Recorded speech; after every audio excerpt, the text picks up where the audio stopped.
North Central football, it couldn't be any more exciting because we're at what is really the halfway point. Everyone's played everybody once, and to talk about it, he's had a pretty good season himself, and he's having a very good time out in the paddocks, spreading the urea and making sure he spreads the good news too about the North Central Football League with us here on our program. Dale Hinkley, how are you? Yeah, pretty well, thanks, Wayne. We're just out spreading a few canola paddocks at the moment, but looking forward to a big weekend for the footy club. There's some girls playing in an under-14 competition. I think it's a Central Victorian competition tonight up in Swan Hill, so a lot of support heading up there as we speak, and hopefully the girls go really well, and we've got our annual ball on Saturday night following our game against Sea Lake up there tomorrow. Oh, rightio. So the ball is on. Does that mean that Dale Hinkley gets out of the farm overalls and into some pretty hot-looking kit? Yeah, it's the netballers run the show, Wayne, and it's generally a pretty good show. Black tie ball for anyone that's quite keen to tucks up and dance the night away. Yeah, so a bit of dancing going to be happening, Dale? Yeah, it's held this year. We sort of alternate between the halls at Botcham and Birchip, and this year it's Birchip's public hall, so usually a pretty good dance floor once a few drinks get spilled there, Wayne. Well, let's have a look at what was a pretty good dance between the two top sides, and we know who is winning the dance right now. And Sea Lake Nandaly, the Tigers, 15-14, 104 to Donald, to the Royal Blues, 8-14, 62. And Dale, we now know just that these Sea Lake Nandaly Tigers are looking to defend the crown.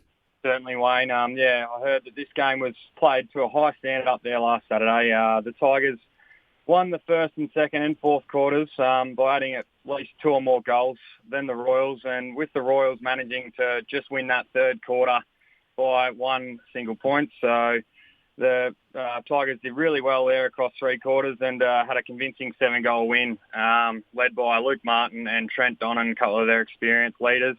Across their defensive and midfield lines. The Royals tried to break through the stoppages, obviously with their clean ball users, to get a bit of clean use going forward into their potent forward line, with both Burks playing up there and Young and Grant and Griffiths and co. So Donald will no doubt bounce back from that, Wayne, and they'll make a few list changes and head into, I think they're playing Bort this week. Oh, they will. Good players rise to the occasion, and as the standard gets better, the better players' cream goes to the top, as they say. Trent Donnan, I've got him at the moment as the front runner for the Feeney medal because he's just been every week in the best 2 or 3. This week, best on ground. He might lose some votes to Big Rhino O'Sullivan. As you mentioned, you got the other boys, the Donnan boys, Kane and Wade. Bryce Delmenigo, very good player. But on the other side, Brody Haddo, very good footballer, and Ryan Hards going well.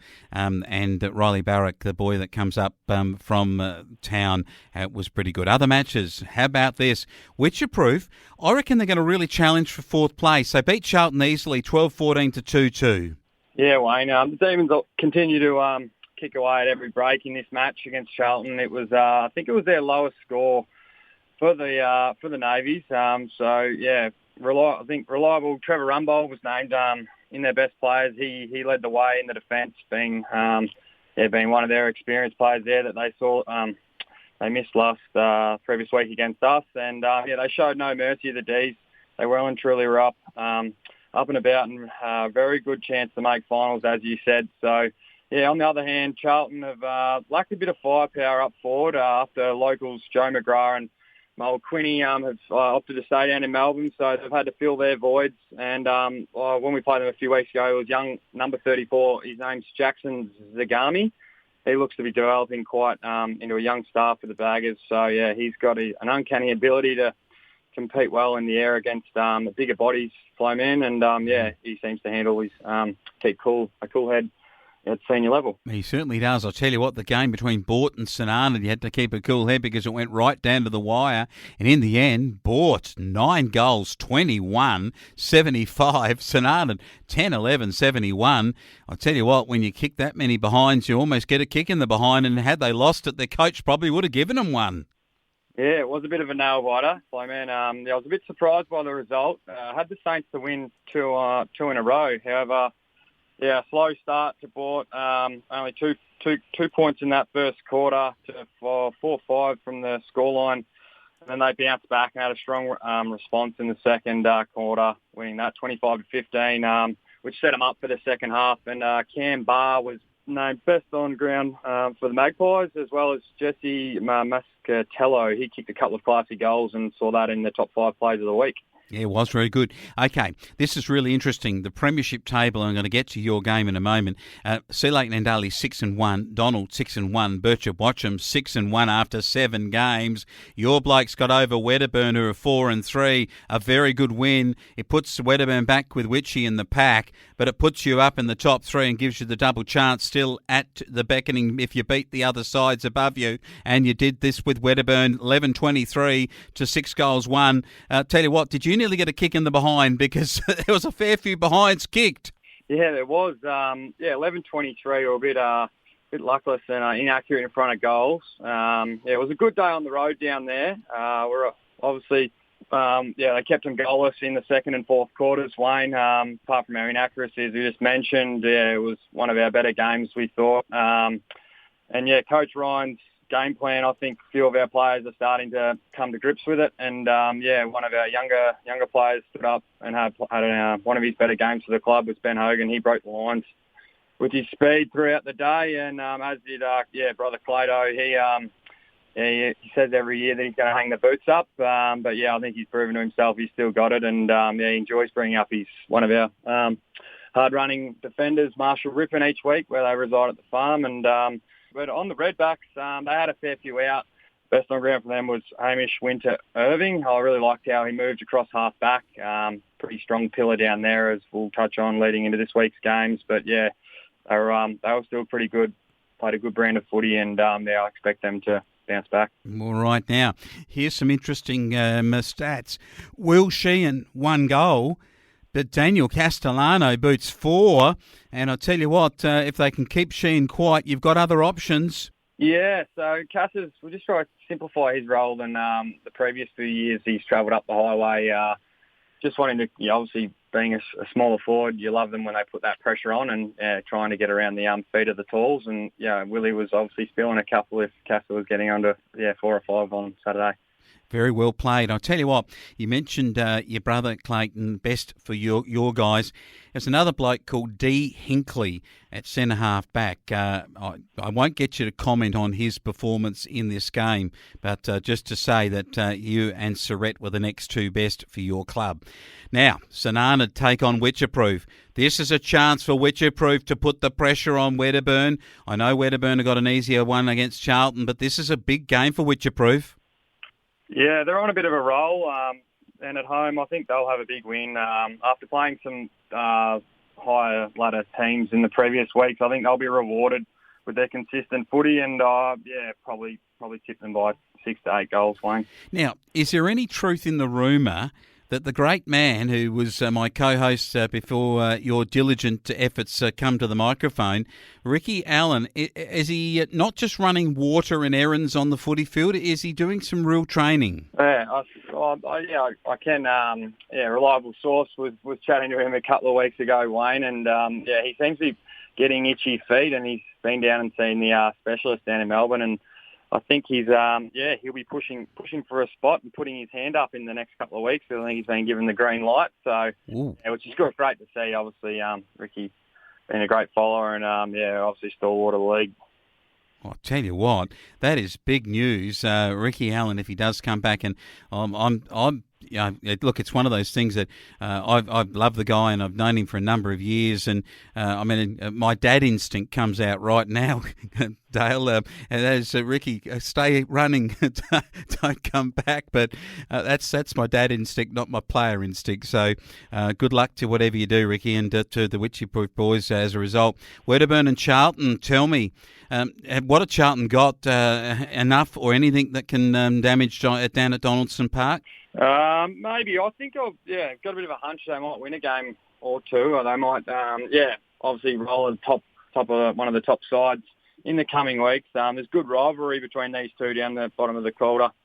Wayne. So, yeah, I think they'll challenge them all day. But, yeah, as I just mentioned before, the Redbacks have got two good pillars at each end of the ground.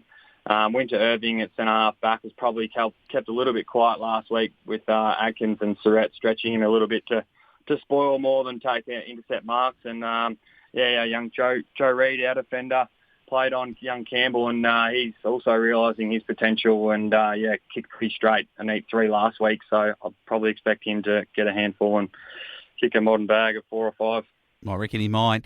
I'll tell you what, I don't think I'd like to be in a Bort jumper this weekend because Donald will be raring to go, and over there at Bort Park, I think the Royal Blues might just kick a big score.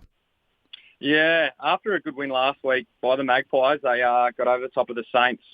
I just think that the Donald height in key positional areas across the ground will be the difference here. And, it's their second week away for the Royals. They haven't named a full list this week. Looks like Seamus Young and a couple of other travelling players have missed. So it provides an opportunity for those reserve players you've been mentioning, Flowman, that'll be able to get the step up to senior footy and get their opportunity, and which is a great position to be in if you've got a healthy list like that. Really good list. I'll tell you what, I've left the best game to last. It's on up at Sea Lake, Nandaly. It's not the ball that's a big one this event of the weekend. The netballers might reckon it's at the Birchip Town Hall. I'll tell you what, it's at Sea Lake on their oval. It's a top of the table type clash, and these are the two sides that have played off in 2 grand finals. And I'm looking forward to seeing whether the Raging Bull can do what they did last year and beat the Tigers. We love, going up there, Wayne. It's healthy competition, and whenever you got a competitive game, it's always good for the spectators to watch that. This one will be no different. Weather forecast seems to be a nice, cold, wet, wintry day, so that might play into a bit of a more of a contested style game. Across the ground, I think. It'll be a hot contest all day. Obviously, I'm hoping that, knowing that Sean Hogan's been training quite well for us, and Marshall Rippon are coming into some good form, so I expect them to grasp and take hold of the game with both hands. Some key matchups to this one will be Will Shan at Luke Martin. Luke Martin had a terrific job last week on one of the Donald Fords in Seamus Young or Luke Burke or Lee Burke. Sam Simmons in the middle of the ground. The next 2 matchups is Trent Donan.